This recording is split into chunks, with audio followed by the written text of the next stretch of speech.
Hello, imaginary internet friends. It is nearing Valentine's Day, as you can tell, because I'm wearing a red shirt. So, with this sickly sweet Hallmark holiday coming up, I'm going to tell you one of the most brutal and terrible stories about an abusive relationship I once had. With a game called Mountain Blade Warband. Man, this game really takes me back. I plan on giving you all the facty facts about this game for sure, but let me explain something about it first. Mountain Blade Warband, by all accounts, is not a good game. Despite this fact, I've played it now for nearly 450 hours, and it is among my all-time favorites. This game is like clinical depression jet fuel, and I must not be the only one who thinks so, because the other players who play this game feel the same way about it. In fact, I would wager that my 450 hours in this game probably only qualifies me, at best, as an intermediate player. Regardless, I'm going to regale you with the epic story of Sir Kratz the Mild, who became the ruthless king of a small castle and accompanying village in less than 2 months. Also, along the way, I will be providing you with cowardly tactics and scumbag strategies to make this challenging game a little easier. Real quick though, let me provide you with a brief history of this game. It was developed in 2010 by Tailwinds Entertainments and published by Paradox Interactive. It is a standalone expansion to its predecessor, Mountain Blade. Many people would consider this game an RPG, but in my opinion, it transcends all genres and can't really be classified in traditional terms. It's just an addictive, combat-centric medieval politics simulation playground. And really, it's not even that great at being that either. It doesn't accurately portray life in medieval times. It represents what people often fantasize life during these times was like. The most realistic element might be that if you decide to be a female character, the game becomes a lot more difficult and people don't take you as seriously. Fortunately for me, I would be playing as Sir Kratz the Mild. Son of a veteran warrior, but raised as a street urchin, Sir Kratz, who was not a knight, and had only been given the rank and title of Sir by himself, bravely went to university before setting out for ambiguous personal revenge. This is the tale of his cruelty and avarice, along with his early retirement after a brief 48-day career as a military leader, almost half of which was spent riding alone on his horse. We join our hero at the beginning of his quest when he bravely refuses to help a townsperson in rescuing his brother, who had been kidnapped by bandits. Sir Kratz has no time for the pathetic trifling of such mortal affairs, so he instead rides out to massacre a different and much larger group of bandits single-handedly atop his trusty steed.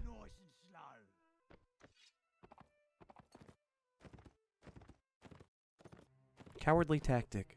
Only fight enemies that are vastly inferior to you. This might be the part of the video wherein you recognize the fact I've played this game for more than 400 hours.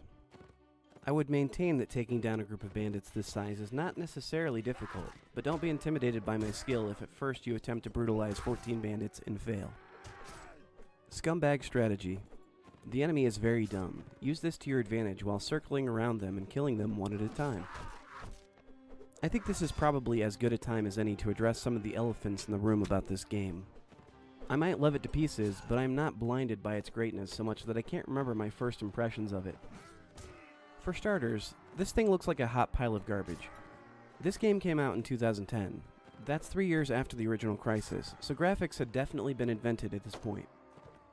The characters' expressionless, unmoving faces don't really portray the horrors of war, but they do make it easier for me to cleave through them like butter without feeling the slightest remorse. And if the graphics don't bother you, the player animations are also pretty comical. That paired with the silly AI combatants you'll be facing would net this game less than a perfect 10 a la IGN. Also, for a game that many would consider a simulation of medieval lifestyle, I can pretty quickly become equipped to mow down at least 50 soldiers myself with even the slight distraction of an army, and a few choice pieces of armor. After taking down this or any other group of thugs, you will be rewarded with the spoils of war.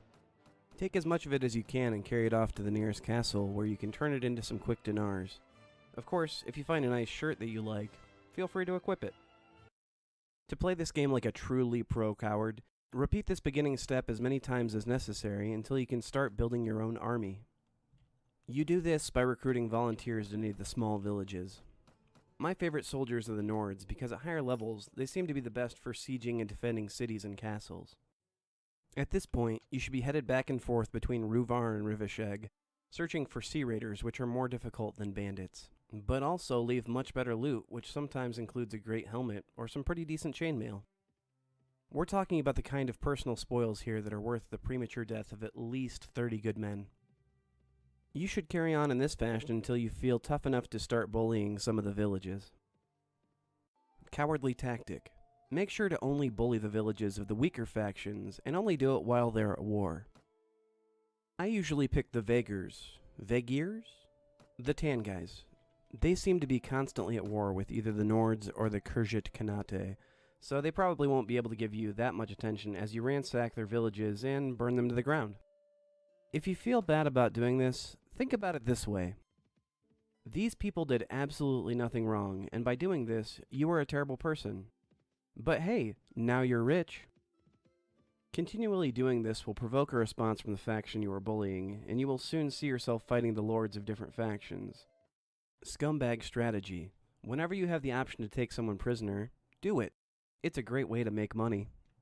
If you're following these instructions to the T, you should already be raking in some serious dinars. But if you're struggling at all to make money, you should try to find yourself a city that is hosting a tournament.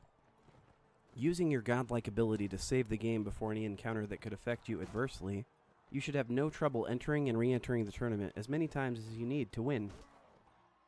Make sure to bring some money along with you though, as you can place a bet on yourself before the beginning of each round and stand to walk away with about 4,000 dinars.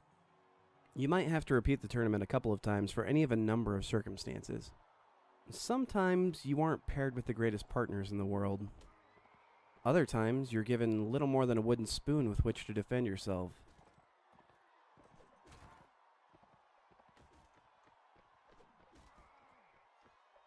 So just be diligent, and in almost no time at all, you will be victorious.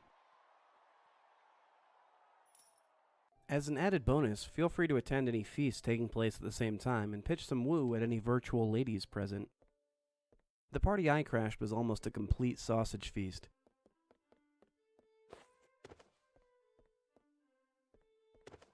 But I found a maiden in the corner who was flattered when I dedicated my tournament victory to her.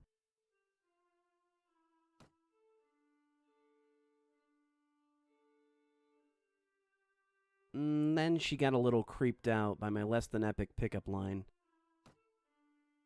But she still sent me a booty messenger a little while later saying I should visit her at her castle. I didn't bother doing that though. I was still busy pillaging and burning small villages to the ground. But I guess it's like what people always say. Such is life in the Nordic territories. After a couple of hours of terrorizing the innocent, you'll have probably worked up a pretty big appetite for destruction. It is at this point I recommend sieging a small castle and starting your own empire. You can, of course, use your godlike ability of saving and reloading the game here, but sometimes it's better to just take an L. In most cases, they will release you with all your gear within a couple days, and you can start amassing a new army to come back and conquer them. That's precisely what I did. Usually doing this will invoke the wrath of whichever faction you are now warring with, and they will quickly come to reclaim their lands. But since I was taking on an enemy that was facing a war on at least 2 different fronts, I think they just kind of let me sit there, so that's what I did. And so Sir Kratzer the Mild, now King Kratzer the Mild, spent the rest of his days living in the safety and seclusion of his small castle. Meanwhile, the village that was placed under his protection was constantly pillaged and burned to the ground. As he watched the faint glowing flames from his castle balcony each night, he smiled and saw that it was good. King Kratzer the Mild went on to live a full life, dying at the old age of 26 from diseases doctors would now classify as obesity and type 2 adult onset diabetes. But he lived a happy and oblivious life, never recalling upon his cruel deeds which provided him his life of sedentary contentment. Though his hands were deeply bathed in the blood of the weak and innocent alike, he spent the rest of his nights in a peaceful slumber.